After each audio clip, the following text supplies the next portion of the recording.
Let me guess, if you're here, you recognize that YouTube is a powerful tool to reach your people online with the good news of Jesus Christ, and yet you probably have 0% time to allocate to it. I get that, but I gotta tell you, reaching people online with video does not have to be complex or challenging. In fact, today we have 3 easy tips to increase views on your YouTube video sermon posts, so that you can literally just be posting the videos of your sermons every single week and get more views, reaching more people with the great message that you have to share. These tips will literally work for you even if all you're doing on YouTube is posting your sermons. If digital ministry content sounds like something you might be interested in more than just this video, I recommend you subscribe to our channel below so you don't miss a single week of digital ministry goodness videos that we put out literally every single Tuesday at 9 a.m. Eastern time. With no further ado, let's get started. Hack number 1 to increase sermon views on your YouTube videos. Title your videos better. This was actually one of our more popular hacks from our recent ebook, Be Church Online: How Progressive Christian Leaders Can Embrace Digital Ministry. So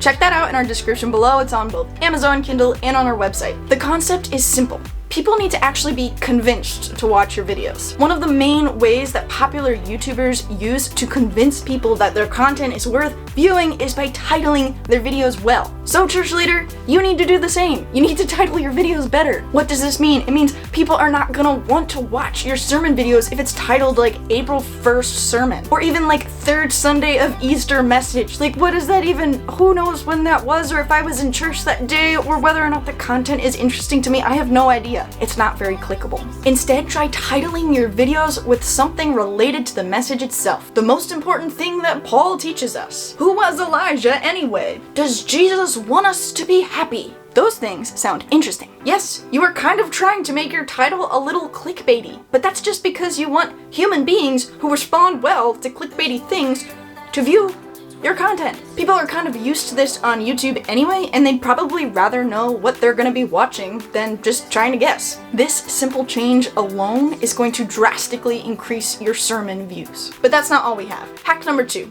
cut out the fluff. Some pastors, when they're posting on YouTube, post the entire worship service. Others just post their message. If you're one of those church leaders who is posting the entire church service video online, it might be worth cutting out just the sermon part and also posting that as a separate video. Not telling you to stop what you're doing, just telling you to add a little bit onto it. Pay attention to what the views look like on this sermon video and also how it changes with the actual service video. Some people are just watching your service video for the message anyway. They're scrolling through everything else, or they're just trying to get through it, and they would much rather, or much more likely, watch your video if it was just the message. By posting this separate video, you're making that easier for them. You're not really enabling them because they're probably doing it anyway. In fact, some days they might not want to scroll through because it's too much effort. They might want to search for the sermon video.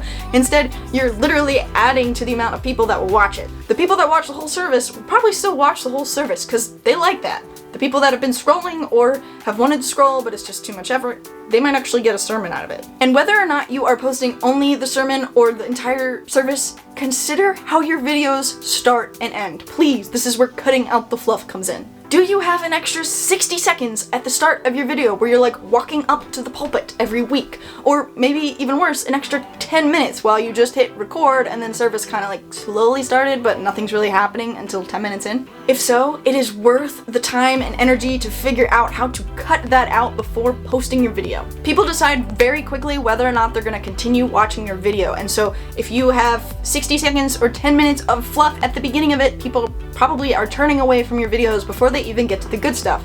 Figuring out how to cut that out will increase the amount of people that actually stick through with your content.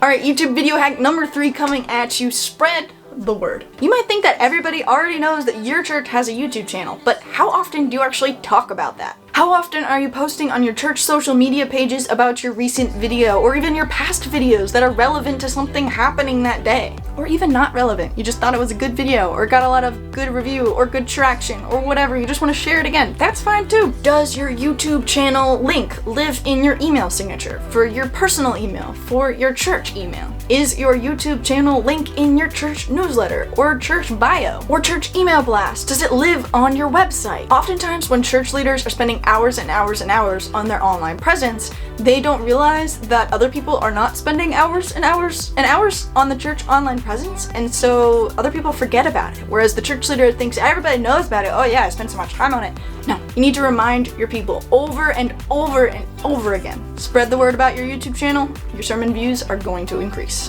Which, reminder, we're not doing to become like super mega pastor church leader person who's like super popular online, but because we're trying to spread the message, the great message, the best message that we could possibly share with as many people as we possibly can online. Now it is your turn. If you found this video helpful, not only do we recommend that you like and subscribe for future videos of digital ministry goodness, but also check out our ebook in the description below. It is all about how church leaders just like you can be church online in this day and age. How can you reach people through social media, through websites, through other communications digitally, and also over 20 examples of church leaders just like you living out their values online, specifically progressive Christian values. It is available both on Kindle and on our website. Buy it today, be church online. We brought the knowledge, now it's your turn to put it into action. Peace!